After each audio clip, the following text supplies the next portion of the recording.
السلام علیکم ورحمۃ اللہ۔ محمد اویس عرفانی لاہور سے یہ بھائی سوال کرتے ہیں کہ نماز میں اعوذ باللہ اور بسم اللہ کب کب پڑھنی چاہیے؟ السلام علیکم ورحمۃ اللہ وبرکاتہ۔ نماز میں کب کب اعوذ باللہ اور بسم اللہ پڑھنی چاہیے؟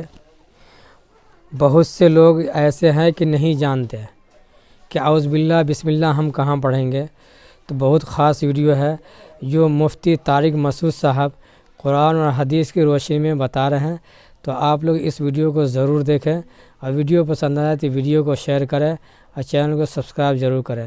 چلیے آپ لوگ کو ویڈیو دکھاتے ہیں، ویڈیو کو پورا دیکھیں۔ السلام علیکم ورحمۃ اللہ۔ محمد اویس عرفانی لاہور سے یہ بھائی سوال کرتے ہیں کہ نماز میں اعوذ باللہ اور بسم اللہ کب کب پڑھنی چاہیے، اور پھر ان کا پڑھنا سنت ہے، واجب ہے یا پھر مستحب ہے؟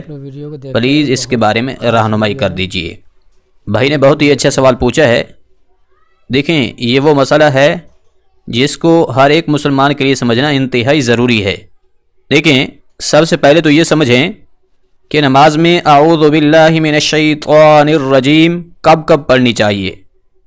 اس حوالے سے یاد رکھیے کہ جب بھی آپ کوئی نماز شروع کریں گے، اب چاہے وہ سنت نماز ہو، فرض نماز ہو، واجب ہو یا پھر اسی طرح سے نفل نماز، ہر نماز کی پہلی رکعت میں تکبیر تحریمہ کے بعد سب سے پہلے ثنا پڑھنی ہے، یعنی کہ سبحانک اللہم و بحمدک۔ ثنا پڑھ لینے کے بعد پھر اعوذ باللہ، اور اس کے بعد پھر بسم اللہ، اور اس کے بعد سورۃ فاتحہ پڑھنی ہے۔ پہلی رکعت میں ثنا پڑھنے کے بعد جب آپ اعوذ باللہ من الشیطان الرجیم پڑھ چکے ہیں، اس کے بعد پھر پوری نماز میں اب چاہے آپ 4 رکعت پڑھ رہے ہوں یا 2 رکعت پڑھ رہے ہوں یا پھر 3 رکعت ادا کر رہے ہوں، جتنی بھی رکعتیں آپ پڑھ رہے ہوں، دوبارہ سے اعوذ باللہ کو اس نماز میں نہیں دہرانا۔ صرف اور صرف تکبیر تحریمہ کے بعد ثنا پڑھ لینے کے بعد پہلی ہی رکعت میں اعوذ باللہ پڑھنا یہ سنت ہے۔ اس کے علاوہ کسی بھی رکعت میں اعوذ باللہ من الشیطان الرجیم کو نہیں دہرانا۔ اب یہ تھا مسئلہ کہ اعوذ باللہ من الشیطان الرجیم کب کب پڑھنی ہے۔ اب یہ سمجھیں کہ بسم اللہ الرحمن الرحیم کب کب پڑھنی ہوتی ہے۔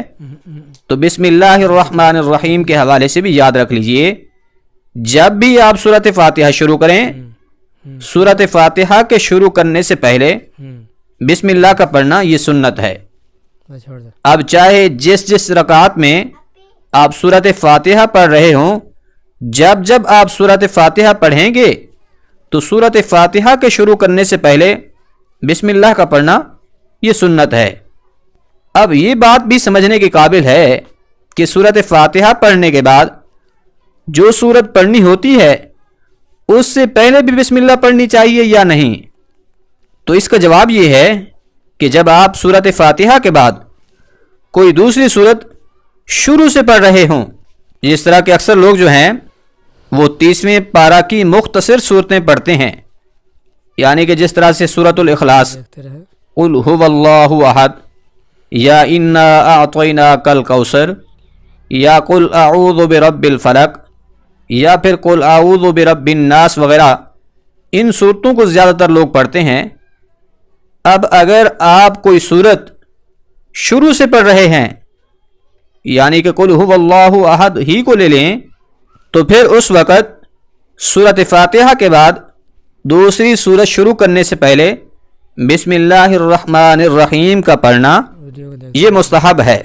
اس مسئلہ کو پھر سے سمجھ لیں کہ اگر سورۃ فاتحہ کے بعد آپ کوئی ایسی سورت پڑھ رہے ہیں جو شروع سے ہے، مثال کے طور پر آپ قل هو اللہ احد پڑھ رہے ہیں، تو پھر اس سے پہلے بسم اللہ کا پڑھنا یہ مستحب ہے۔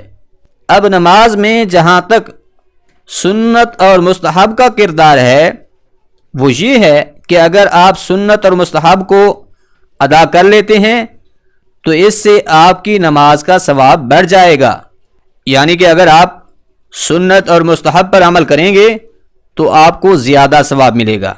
اگر ان کا پڑھنا آپ بھول جائیں ان کو بھولے سے چھوڑ دیں، چار یعنی کہ سنت اور مستحب عمل کو آپ بھولے سے چھوڑ دیں۔ مثال کے طور پر سورۃ فاتحہ سے پہلے بسم اللہ پڑھنا بھول گئے تو پھر اس سے آپ پر سجدہ سہو واجب نہیں ہوگا، کیونکہ اگر نماز کے اندر کوئی سنت رہ جائے تو پھر اس سے سجدہ سہو واجب نہیں ہوتا، بلکہ بغیر سجدہ سہو کے آپ کی نماز درست ادا ہو جاتی ہے۔ ہاں اگر نماز کے اندر کوئی واجب بھول کر چھوٹ جائے جو ہے تو پھر اس سے سجدہ سہو ادا کرنا ضروری ہوتا ہے، بغیر سجدہ سہو کے آپ کی نماز پھر درست ادا نہیں ہوگی۔ خلاصہ یہ ہے کہ پہلی رکعت میں ثنا پڑھنے کے بعد اعوذ باللہ پڑھیں گے، اس کے بعد پھر کسی بھی رکعت میں دوبارہ کہیں پر بھی اعوذ باللہ نہیں پڑھنی ہوگی۔ اب رہی بات بسم اللہ کی، تو جب بھی آپ سورۃ فاتحہ پڑھیں گے، سورۃ فاتحہ شروع کرنے سے پہلے بسم اللہ کا پڑھنا سنت ہے۔ تیسری بات یہ ہے کہ سورۃ فاتحہ کے بعد 4 منٹ اگر کوئی ایسی سورت پڑھ رہے ہیں جو شروع سے ہے تو اس وقت پھر سورت شروع کرنے سے پہلے بسم اللہ کا پڑھنا مستحب ہے۔ امید ہے بات سمجھ آ گئی ہوگی۔ اللہ کریم عمل کرنے کی توفیق بخشے، آمین۔